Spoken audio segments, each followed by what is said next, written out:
بسم اللہ الرحمن الرحیم۔ قبر میں سوال و جواب۔ حضرت انس رضی اللہ عنہ فرماتے ہیں کہ رسول اللہ صلی اللہ علیہ وسلم نے فرمایا، جب آدمی اپنی قبر میں رکھ دیا جاتا ہے اور اس کے رشتہ دار واپس جاتے ہیں تو میت ان کے جوتوں کی آہٹ سنتا ہے، پھر دو فرشتے ان کے پاس آتے ہیں اور اس کو بٹھا کر اس سے پوچھتے ہیں، تم اس شخص محمد صلی اللہ علیہ وسلم کے بارے میں کیا کہتے تھے؟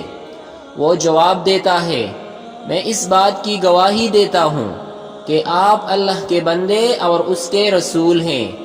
پھر اسے دوزخ دکھائی جاتی ہے اور اس سے کہا جاتا ہے، دوزخ میں اپنی جگہ دیکھ لو، اللہ تعالیٰ نے تجھے اس کے بدلے جنت عطا کی ہے۔ مرنے والا اگر کافر یا منافق ہے تو کہتا ہے، مجھے ان کے متعلق کچھ معلوم نہیں ہے، میں تو وہی کہتا ہوں جو لوگ کہا کرتے تھے۔ اس سے کہا جائے گا، افسوس نہ، تو نے انہیں جانا اور نہیں انہیں سمجھا، یعنی اگر سمجھتا تو مومن ہوتا اور عذاب الہی سے رہائی پاتا۔